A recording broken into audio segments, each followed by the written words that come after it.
My guest on the show today is a leader who has built not one, but two very successful companies in the roofing industry in 4 years, a very short period of time. In this discussion, I dig in with my friend Daniel Zavodney and talk about the way that he has structured his two different companies, the visions that he has for his companies, how he's been able to recognize that he's only good at 2 or 3 things, and he had to hire people to fill in for his weaknesses and fill in for the gaps.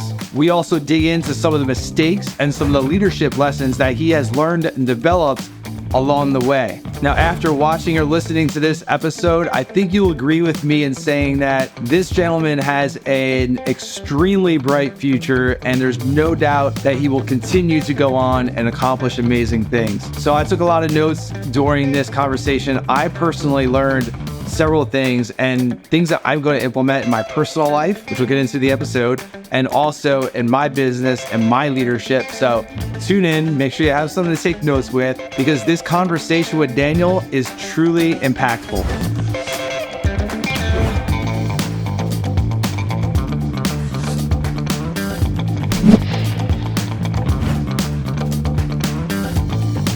So Daniel, what is going on, my man? So good to be here with you today. Yeah, Joe, thank you for having me on. Absolutely. My pleasure. Yeah, we were just kind of chatting before we hit record. You and I first met at RoofCon in 2019, RoofCon number 1 in Nashville in October. So it's really 4 years ago. And man, it's been really cool to see your growth and our growth over those last 4 years. So I'm looking forward to digging into that. You've been able to build not one, but multiple companies and teams, and it's been really cool. So honored to have you on. Before we get into all that, we need to frame up, give the audience a little bit of an overview of who you are and why you're here and what you're all about. So let us have it, man.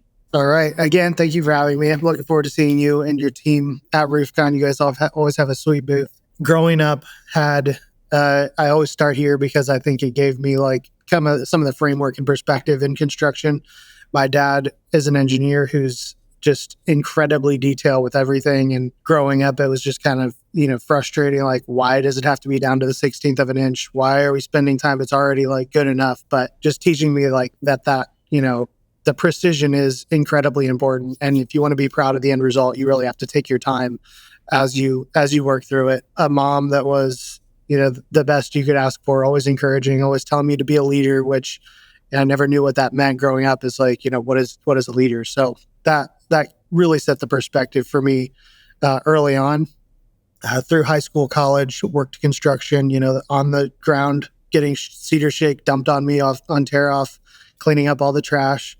So I've done the worst parts of the roofing job, siding, custom home building through college. And then out of college, which I actually got a degree in audio production. So I thought I was going to go to Nashville and record music, some of my own music, some of other people's, but got a temporary production management role out of college while I, ironed that out. And how those go, it ended up not being very temporary. About a year in, our public adjuster, who was handling all of our claims, got arrested.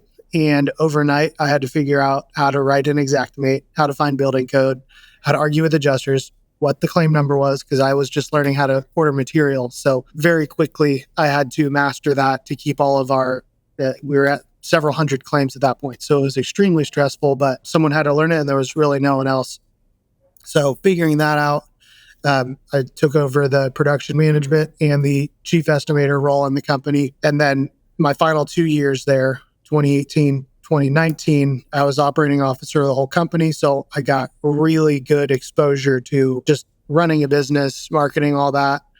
And I always talk about my business school was every drive, every day, an hour there, back to Cincinnati. I was listening to Patrick Bet-David on business, on, how to build a sales team, how to market, guerrilla marketing, how to do operations and all these different things. So it was at least 2 hours every day. And I had drives in between. So throughout that time, I really tried to make use of it. So by the end of my stint there, which was early 2019, I started the consulting firm. I had started taking on claims just from friends in the local area who knew that I did it.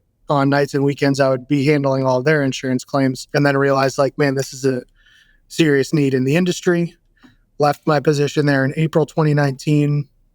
2 months later, we got hit by a couple dozen tornadoes in our market area, and lots of friends and family needed restoration work. My wife and I decided like, hey, there's another opportunity here.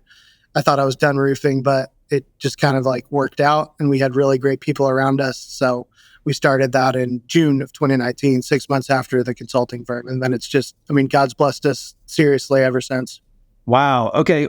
Dude, a couple of things there. Number one, quick, you're talking about claims. And for those of people in the audience who are not familiar with like the storm restoration, insurance restoration side of the roofing construction world, can you just like clarify that real quick, like what you mean when you?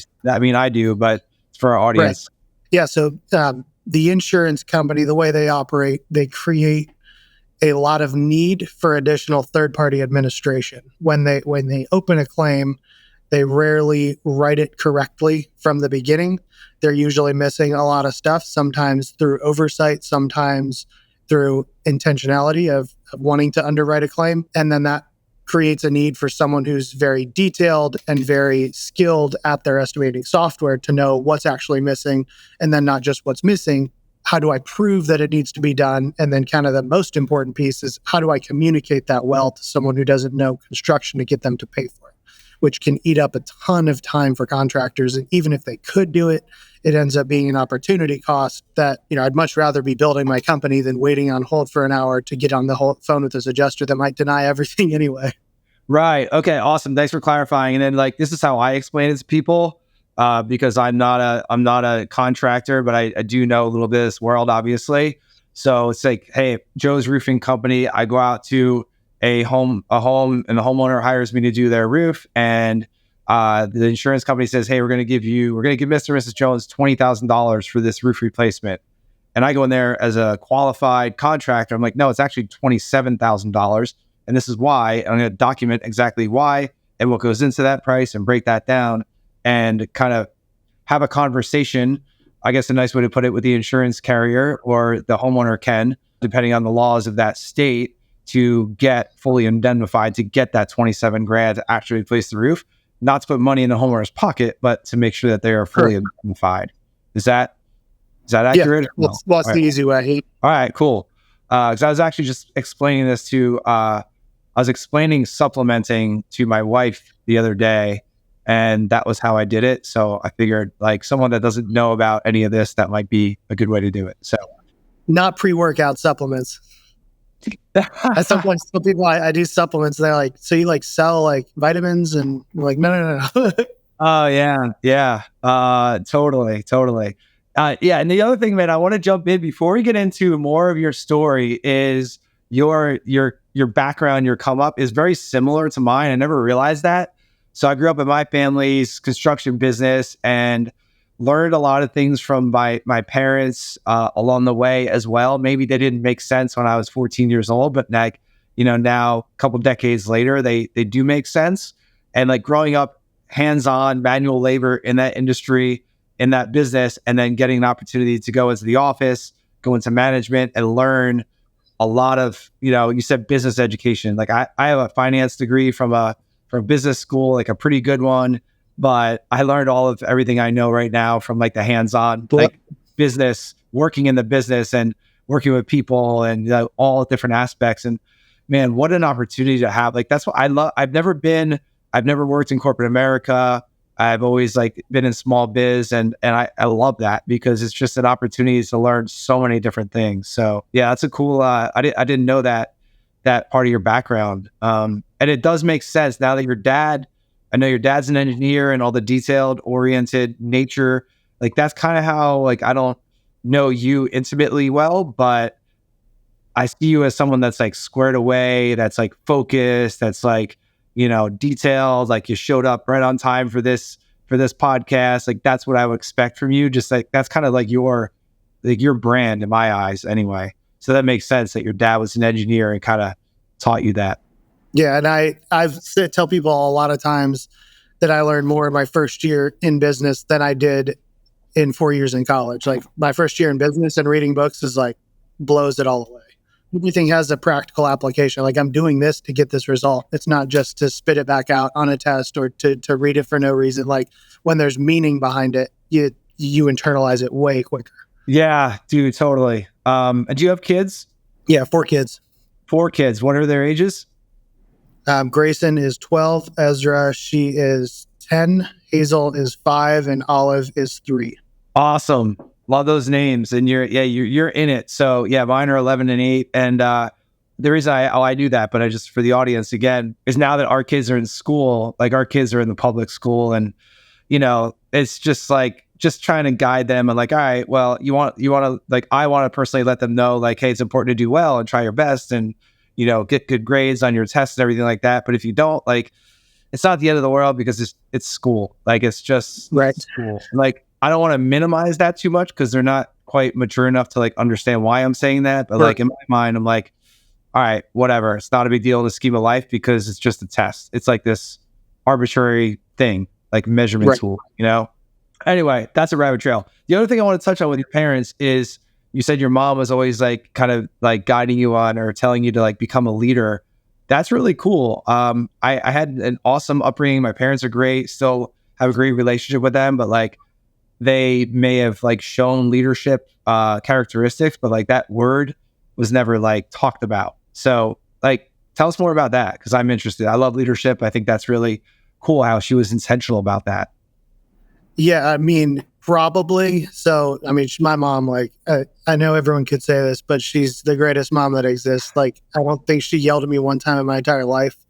So, ultimately encouraging. And every time before I would leave the house, she would, maybe not every time, but I remember it very often. She would say, be a leader for good, be a leader for good. And I just like, thought that just meant like, okay, try to make good decisions while I'm out. Like, obviously she wants me to make good decisions, but she wanted to really internalize, like, you do have impact on the people around you. And, it's not just about the good you can do for yourself, but the impact that you have and the example you set, knowing that people have influence, like I have influence around people around me that can actually have a positive impact on people. So, until more recently, I never really considered it. It was just, something my mom says, she wants me to make good decisions. Cool.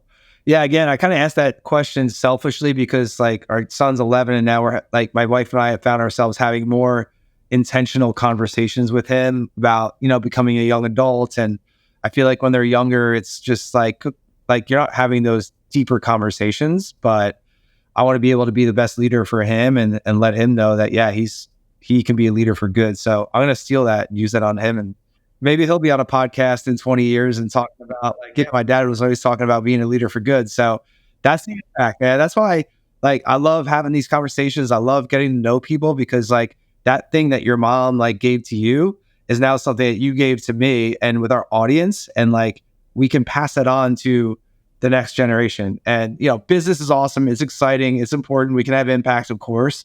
A lot of times we're not thinking about the impact that we're having on our kids and like how that kind of just has a ripple effect. So I love that stuff, man. I'll make sure she watches this because she usually does, but I'll make sure she watches this one in particular. Oh, really? Okay. That's cool. She watches your content? Yep. That's cool. Yeah. Sometimes I wonder if my parents even know what I do. Like they support me, but they're just like, they want, I think it's sometimes enough for them to know that, we got a roof over our heads and we're doing well. And like, I don't know. I'm not sure. I don't think my parents would know that they probably don't even know how to listen to a podcast. So, but maybe they will prove me wrong on this one. So, hey, mom and dad, if you're listening, slide into my DMs and let me know what you thought of this conversation. If they don't know how to watch a podcast, they don't know what slide into my DMs means. Exactly. That's like that. If you get past that, then like you're way. Maybe I'm underestimating them. I don't know. Anyway, guys, let's get into the meat and potatoes here. So, Daniel, you have a couple of businesses going on. I believe you have your consulting company, you have your roofing company, maybe another one as well. Can you give us a kind of a snapshot of where you're at now, 4 years after starting on your journey? Yeah. So, starting with the consulting firm, we're probably at. I don't keep track of all of the metrics like I should. I have awesome people for that. But probably over 100 clients that use us in varying degrees from one claim a month to 10, 12 a week, working in dozens of states. Got 14, I think, at the time of this recording, 14 full-time estimator supplementers, and we're trying to get a couple more trained before RoofCon, which is an extensive process just because of all the information you have to have about Xactimate, insurance claims, construction, but they do an awesome job. And then the construction company is dual focused on those two companies right now. I get distracted and want to do more things, but trying to get everything ironed out with those. Several salespeople there, production department. We're building the production department out to do more repairs and service work in-house. Leadership team very well developed. And then, of course, the drones company. We've done some big contracts with that, but that's taken kind of a back seat until the other companies are more like better running on their own and need less daily attention. Cool. I like that, man. So many people have that, like chasing so many rabbits, and they're not able to focus on one thing. And I have one thing, contractor dynamics, but we have a couple other things in the works, and I'm so like hesitant to put like some energy there because I just, you want to focus on the main thing. Right.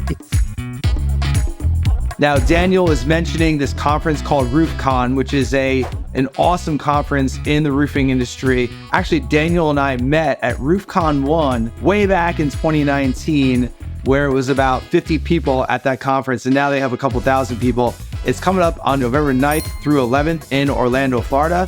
My team and I will be there from Contractor Dynamics. As you heard, Daniel's team will be there as well. It's one of those conferences that is very focused on the things we're talking about today.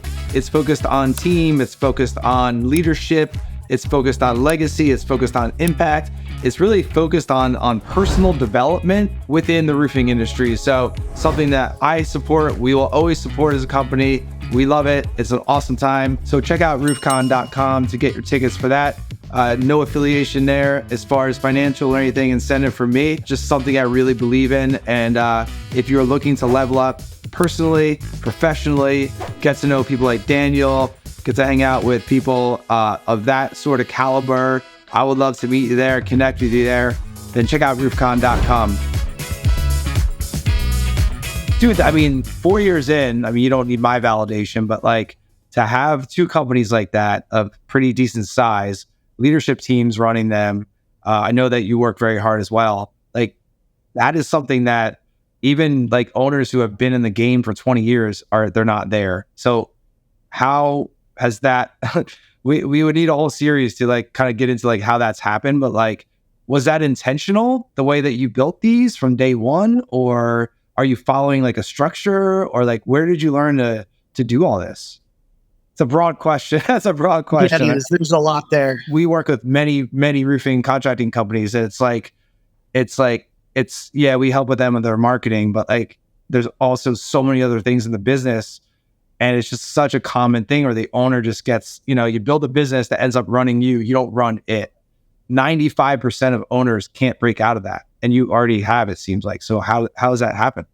So to preface that, yes and no. Like I still had to talk to an upset customer today that our material has apparently been sitting there for weeks because our production processes aren't where they should be right now. So that reflects on me as a leader for not having that ironed out and not foreseeing that bottleneck. So a lot of things seem good, but everybody still has issues that they're working through. So to preface that, it's not, a machine yet. But first and foremost, I always want to be intentional about giving the credit to God. I don't think we would be there without his blessing. He gives and he takes away. He's given us what we have right now, and we're incredibly grateful for it. I think it's because we do our best to honor him with what we do. And then beyond that, I would say paying attention early on to my weaknesses, just being real with myself that I'm like, I say it all the time, I'm good at like 2 to 3 things tops.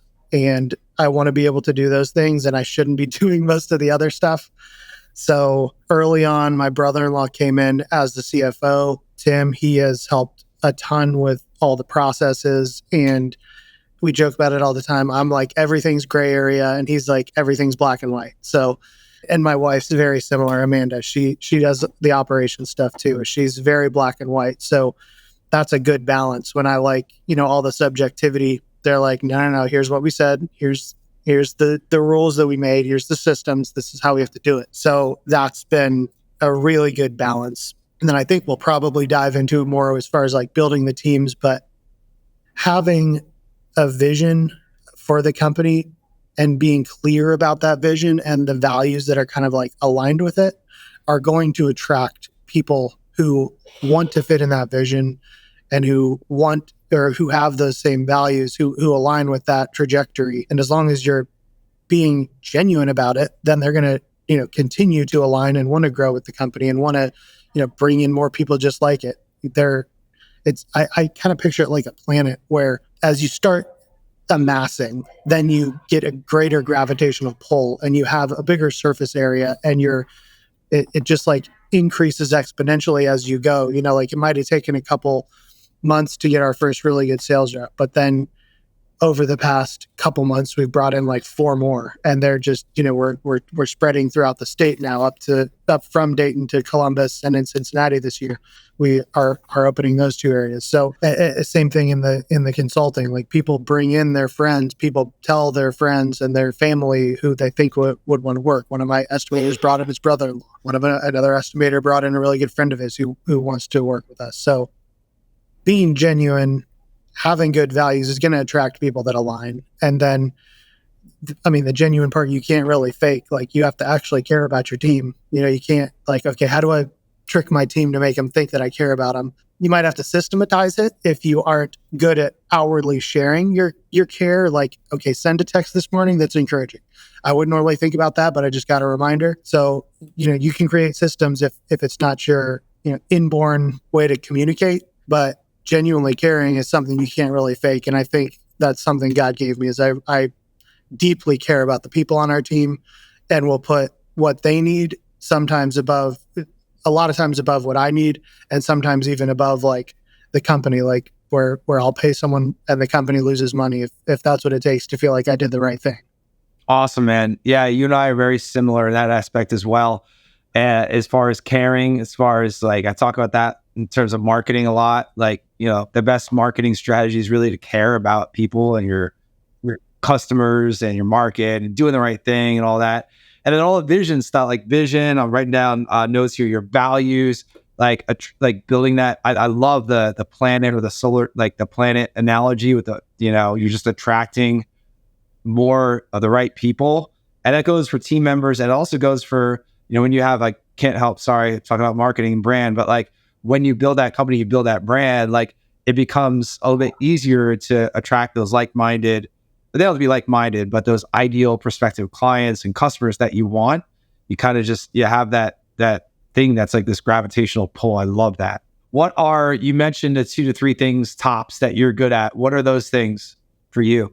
I think I am very good at like looking into the future and seeing where we want to be and painting a very clear picture. And on the flip side, I'm really bad at figuring out and implementing every step of the way to get there, which, is why the team is so important. You can never do it all on your own. I am good at encouraging people, and I think I'm really good at seeing where other people's strengths are. And even sometimes when maybe they don't. And like seeing that there's more potential there and like, man, have you ever considered this? I think you would actually be a lot stronger here. I never considered that. I actually do really enjoy that piece of the work. And then that kind of ties into my bigger vision is wanting people to, well, we might get into it more later, but I want all of my people to be in places where they find joy and fulfillment because they're operating in their areas of strength. That's fantastic, man. Classic visionary. You have the vision, you're coaching your people, developing leaders. Do you follow? It sounds like we follow EOS, so I kind of gravitate toward that. Do you guys follow anything like that as far as your team, your company structure? We developed our accountability chart based on EOS, and it is my dream to implement it one day, but no, we don't. Cool. So you're focused on those 2 or 3 things. Ideally, I know there's probably a million other things that you do. Everyone has to do things they don't like. So okay. Like when I say work in your area of strength, that's as much as possible, but you can't just ignore everything else. Yeah, absolutely. for me, I have one of my things beyond like vision and coaching our team is marketing and content. So for example, for the audience, I block out 10 hours a week in my calendar. I have 5 2-hour blocks every week to focus on marketing. And ideally, I say ideally because it doesn't happen 100% of the time because I'm human and business is business, but ideally notifications are off. I'm focused on doing that thing for those couple hours. So, I might have 10 hours in the calendar. If I'm hitting 85% of those of that time every week, I'm in good shape. And then just yesterday, my assistant blocked off every other Thursday in my calendar to be like no meetings at all. So, 1 out of every 10 business days are going to have no meetings, just kind of visionary time. So I'm excited for that to, see how that goes because like we need to protect that time and make sure that we're focused on those big rocks and the other things kind of fill in where they fill in. So that's how I'm trying to do it anyway. That's really cool. So what do you do during those 2 hours? Man, I go out and I hang out in my Lambo and go down by the beach. I just shoot some video content, just, the real like picture of a CEO. Yeah, that's exactly right. Yeah. Every day. Normal, that's just like a normal Tuesday. But yeah, what am I doing? I mean, it's a variety of things. So we follow EOS, we have our rocks. So I'm always looking at my rocks. What do I need to do right now? Like we're building out a whole like system for doing webinars every month. We're throwing our own events. So there's marketing that goes into that. Last week I shot 8 hours of video content and just different things like that.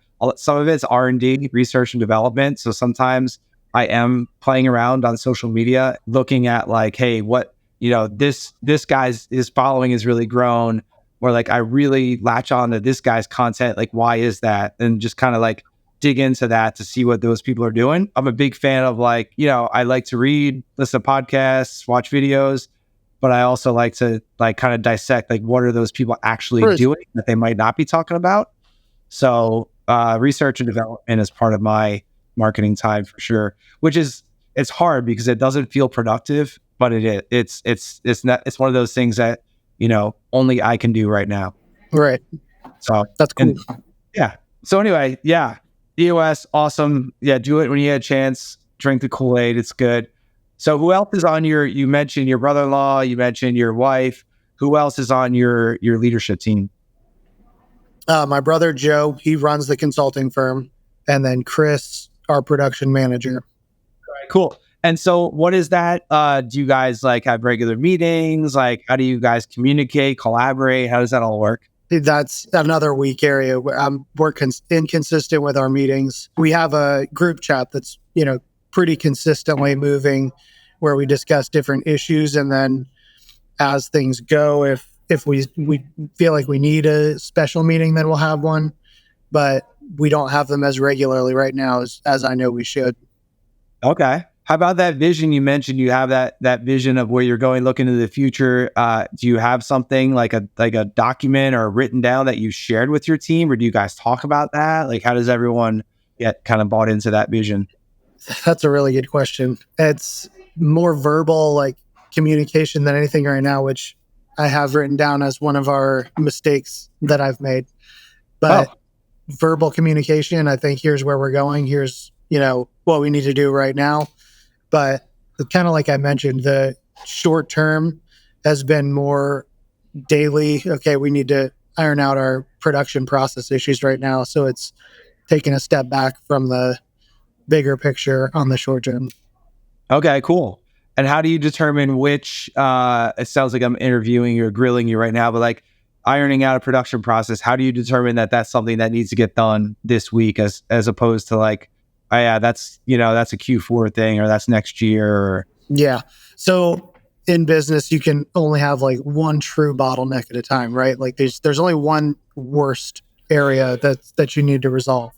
So at the beginning, our biggest focus, Q1, Q2, our biggest focus was ramping up sales, increasing our capacity there, hiring, out, launching our Cincinnati and our Columbus, building those teams out to just increase sales, hired a videographer, marketing guy, increase brand, increase awareness, which your content has helped a ton with. So thank you. And then we created this new bottleneck that I should have foreseen. But, then we start running into, oh crap, we're producing all this work. Now there's, maybe one minor punch out for every 2 to 3 jobs is now several every single week or day. And now we're doing more service and repair work. So now our in-house punch out guys are doing the service. And now we've got a lot more scheduling and ordering to do. And that's become a 2-person job. And now there's a bunch more retail estimates that are being demanded, which production is responsible for. So we created the problem by solving the Q1, Q2 problem. Okay, that's cool. So yeah, I mean, that's something that's necessary, because you're not going to obviously have that bottleneck until you create that with the sales. And that's important. We talk about that a lot, figuring out solving things when you're smaller, because ideally we're always growing in size and revenue. Maybe we're not doubling every year or 10xing every year. That's not my style anyway. But, looking at these issues that you might have, you had this customer issue that's calling you, the material's there for 2 weeks. Well, it's good to figure out your process now before you guys are, down the road, you're 3 times bigger, and then you have 10 of those phone calls instead of just 1, right? 100%.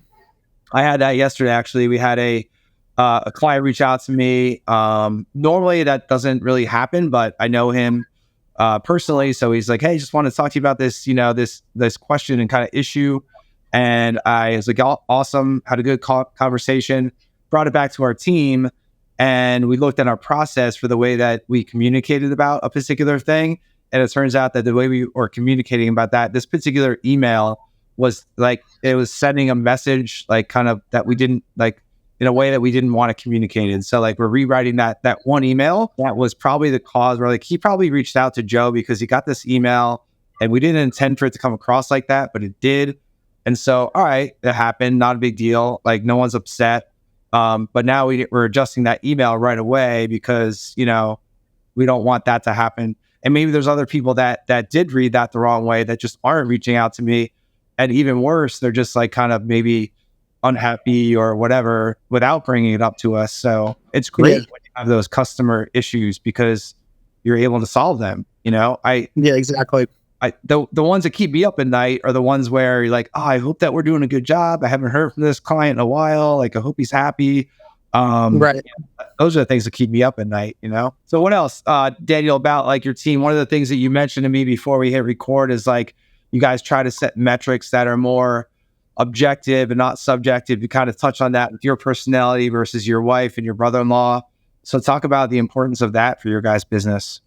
That is one area that I'm really bad at. I'll go into it. It's it'd be great if you could knock more doors, do more social media posts, you'll make more money, whatever it is with sales and production. We've got to get better at this. We have to improve and it's all subjective. And people don't always hear what you think they hear when you are unclear and subjective. So if I can find it, I would like to pull up one of the scorecards my CFO made. He made them for several different positions, and essentially it outlines very clearly activities that you have to perform each week to get a certain score, basically. Okay.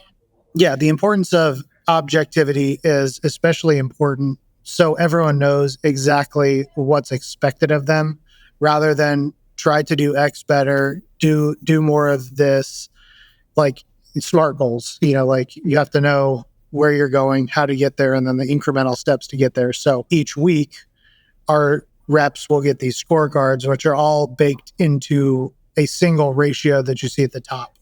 And basically, if they are getting a 1-to-1 ratio, that's activity level that will earn them $100,000. So Glenn, in this week, with his performance, if duplicated, he will earn $116,000 in that rolling year. So it breaks it down to the KPIs for each position. So for the sales position, it's leads, inspections, service agreements, finalized, and contract value. So each rep will have, a lead might be more valuable when going to one rep who might have a higher close ratio, as you see in the top right corner. If they have a lower contract value, they might need more contracts signed in order to get the same ratio as someone else. So it gives them a really simple tool each week to know, okay, I need 4 leads this week and I'm on track. That's it. I need to reach out to this many people. I need to do XYZ to get 4 leads because I know by the system, my last 12 months performance, 3 of those are going to turn into an inspection and 2 of those inspections are going to turn into a job at an average contract value of $13,000. So it gives them very easy to duplicate weekly activity that they can execute. And then there's no questions about, well, I thought I did better last week. Well, let's look at the scorecard. You didn't do better. Well, or it also kind of helps self-police where they did do better, but you didn't put it in the system right. So it doesn't count if it's not in the system. So let's figure out how you're inputting stuff. And great, you did have a better week and the system helped regulate that. And now you're realizing how to do it the correct way that gets reported. Wow. Dude, that is amazing. Did you create that? No way. My CFO Tim did. You might not be interested in that, but like, man, people would pay thousands of dollars to have that set up. However, as I say that, I realize like the actual magic is not in the setup. It's in the weekly execution, like you just explained. So that leadership. Well, he has it. It's even better because he has it like backdoored out of our CRM. So it's all the data. Like I said, like if they don't put it in the CRM right, it's not on their scorecard. So it could be duplicated. And he's actually sitting here next to me. We might talk about starting to sell that because I've had at every single Revolt retreat I speak at, when that slide goes up, everybody's phone is like, holy crap, how'd you make that? Yeah. I mean, I don't have a roofing company, but like we don't have anything that looks like that. We use another software called 90 with EOS, but we have our metrics. Like ours is 10 appointments a week, 10 sales appointments a week as far as like our marketing metric. And we know that if that is hit for us, like we know the rest of the numbers and we're going to be good. It's a little simpler for us because we have one product and it's one price and it's like very much simpler than your company. But dude, that's amazing. Yeah. But like, well, for the consulting firm, also the production department, like he's really boiled it down to the correct activities. Yeah. If you were to sell that eventually, like you would need to have like some kind of ongoing like support, like to help people implement it and hold them accountable. I don't know what that might look like, but man, dude, that is indeed sexy. I will, I'll double down on that comment. Well, man, wow, that is great. I mean, yeah, there's so many instances I can think of in my own leadership where it's like, yeah, we need to get more efficient with the way that we do this or better at that. And if it's not black and white, like there's no expectation, and then you can't like have a, whatever you want to call it, a corrective conversation about that because it's like, well, you didn't do what I said to do. Well, what you said to do was not black and white. Like, how can I know? Where's the line? Where's the standard? So that's got to be objective. And it's also like, I've found like people, if they're on your team for a reason and they want to do a good job. And with unclear communication, it could lead to, just like you talked about the client that maybe won't say, but they're, they feel like it could be better. You don't want your teammates thinking like, am I doing a good job? Like, I think this is what he told me to do. I don't want to keep bugging him about this, or, am I doing the right thing? Is he happy? I haven't got any feedback. So that also gives them the tool to know they're doing a good job and be more fulfilled in what they're doing. Yeah, dude, that's amazing. Wow. What an asset that is. All right, man. Like you mentioned a couple mistakes, alluded to that. You have a list maybe. What are some of the mistakes that you've made over the past few years that, we're never going to eliminate mistakes, but maybe others can learn from your wisdom here? Yeah. I had first on the list is like just my optimism. Like I always think the best outcome is going to happen. I'm overly certain of it. Like my wife makes fun of me all the time of like how I view the world. So I see that in people also. And if someone tells me they're going to do something a certain way, I'm like, absolutely you are. Like, I know you are. You're a great guy.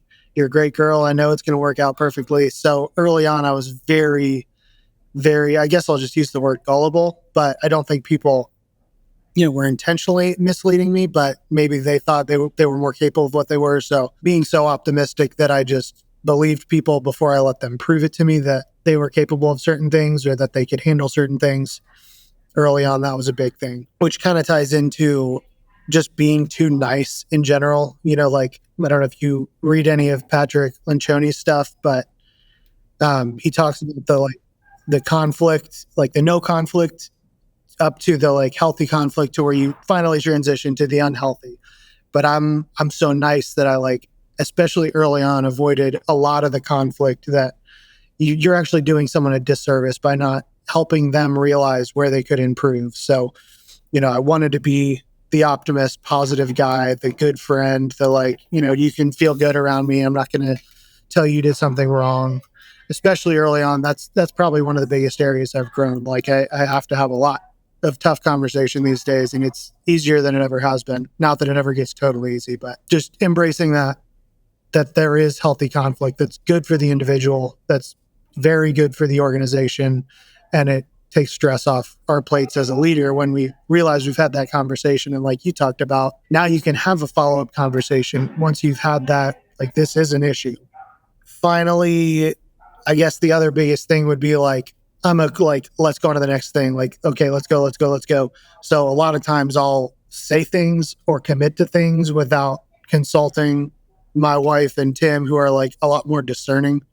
And I might bring something up to them that I think is a really good idea. And they're like, dude, there's some big problems with that. It's not a horrible idea, but we need to reframe it before you tell the sales team something like that. I would say those are the majority of ones, but I keep making mistakes. That's part of it.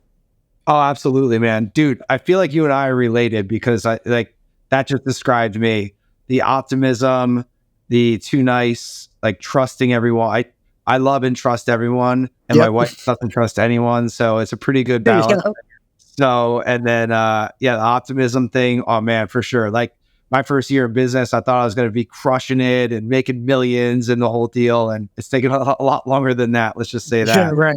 Yeah. And then the ideas that we have, like sometimes we're moving so fast and we're doing so many things and we're just optimistic and we don't have it's so great just to be able to share something with the team and get different perspectives from it, like things that you're not thinking of, just blind spots you might have. Like it just takes so much pressure off. And it's been a game changer for me, like being able to rely on the team for making decisions. And like you said, when you do, like you're empowering them to become leaders as well. And you're not just like telling people what to do and then having them go do it. Like you're empowering them to make decisions and grow as leaders. So yeah, man, I love it. And on the flip side, if you don't, and you're making decisions, especially ones that could impact their department, it kind of appears as if, you're undermining or not valuing their input on something that they probably have the most insight on. Yeah, exactly. And guys, there's kind of a leadership point to the audience. This is something that I've been working on and I found a lot of success with it. And this is something recent for me. As we've grown our leadership team, is like a lot of times, like I know someone might ask me a question, whether it's internally or externally, and I know the answer, or at least I'm 98% sure I got the right answer, but I'll let someone else on our team, answer it or give their opinion or their solution, because at the end of the day, like mine might be the right answer. It might be a great one, but they might have a great one too. And even if it's the wrong answer or the one that's not the best or not the one that I would have chosen, what's the big deal? Like, what's the worst that could happen? In big decisions, we'll collaborate, we'll make a decision together. But like, if they choose, blue and I would have chosen green, whatever. Like, what's the big deal? I think that's way more important than the owner always trying to make decisions. Yeah, I love that. Cool. So yeah, those three mistakes, like being optimistic, too nice, and then committing to things as a vision, like textbook visionary, and then not like having all the pieces and all that. So yeah, Lencioni, I would love to have him speak at one of our events. That is there's not many people that I really need to see talk in person because there's podcasts, there's YouTube and everything like that. I don't know. Lencioni is one of those people. It's like, he's not like super celebrity status, where it's not like Ed Milet. Like I feel like he's a little bit more accessible because he's not gigantic. But yeah, I love him. And have you heard him on Craig Rochelle's podcast at all? I have not. I did not know that was a thing. I'm making a note of that right now. Let me pause and make sure that I'm speaking correctly. So Lencioni no, I think it's Rochelle. I do. I think he's been on a couple episodes with him. That's awesome. Yeah, those are two studs. Yeah, for sure. So yeah, and have you done his the genius test, working genius? I failed. No, I don't think I have. I know what you're talking about. It's in one of his books. I don't think I have.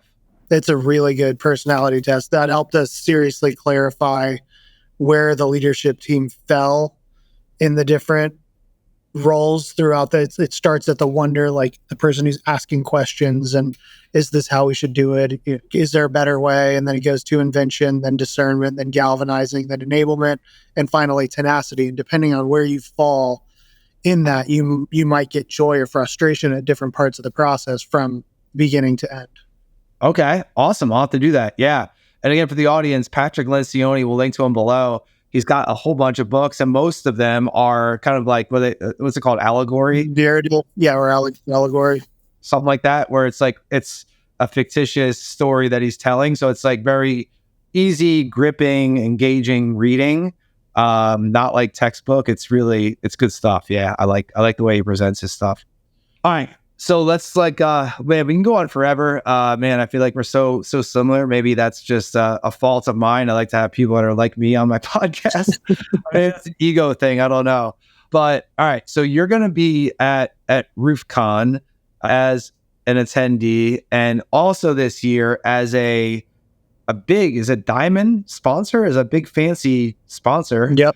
A big booth, a big presence. Tell us about that. What's going on?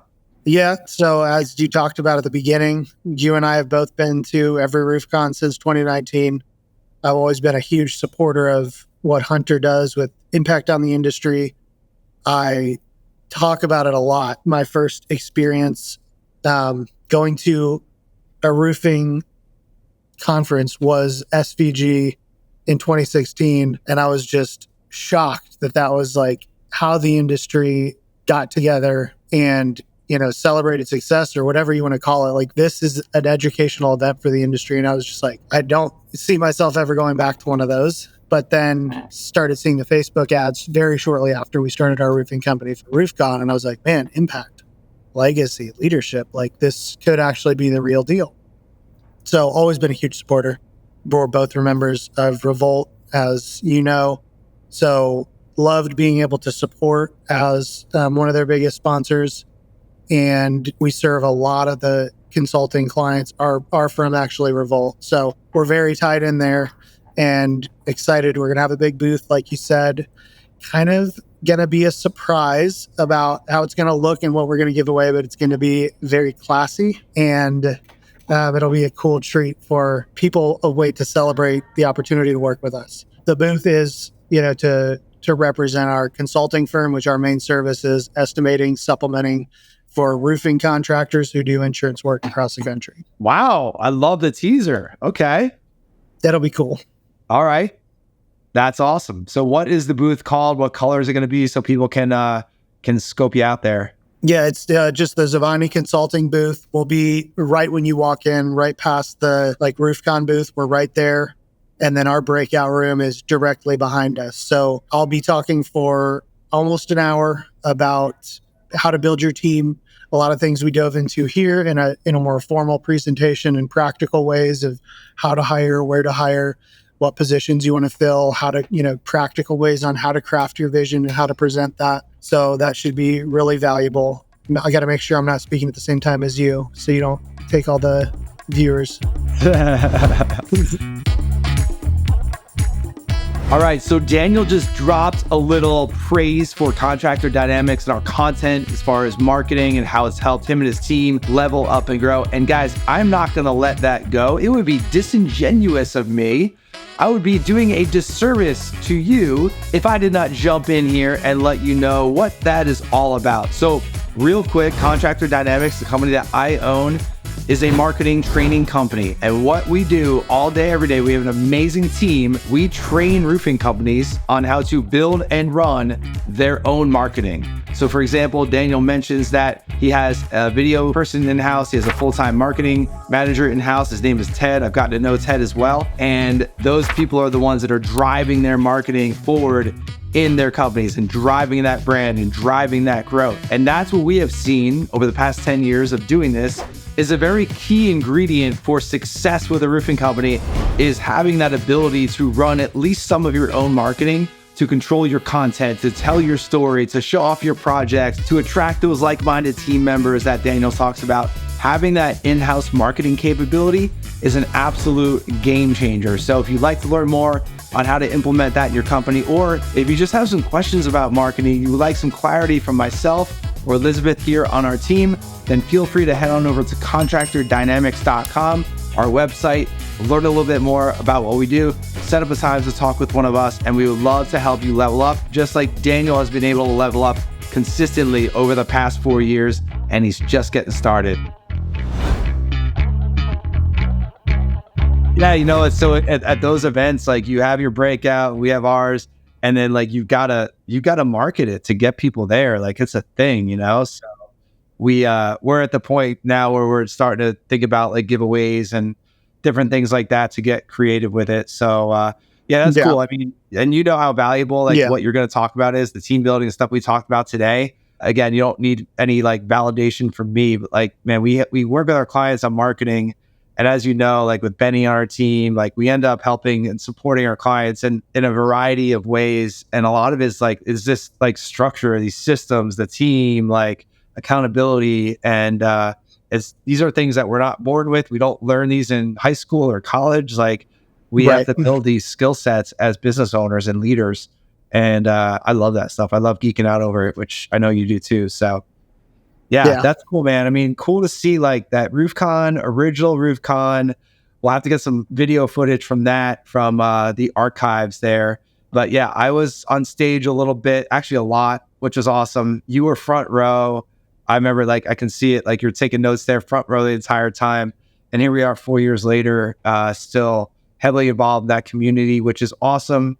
I highly recommend RoofCon, Revolt, everything Hunter Ballou is doing. I want to be a part of because he's an awesome leader. So looking forward to it, man. Awesome, Daniel, man. I feel like we could go on forever. I know that you're busy. You got a lot going on there, a couple companies. I got to get back to mine as well. But we like to have some fun at the end, wrap it up with a lightning round of kind of some fun questions to get to know you a little bit better. You got some time for us? Yep, sounds good. All right, awesome. Let's dive into the lightning round. You mentioned that Patrick Bet David was in your car listening to him as you were kind of driving a lot. What book are you currently reading right now? The Effective Executive by Peter Drucker. Ooh, okay, classic.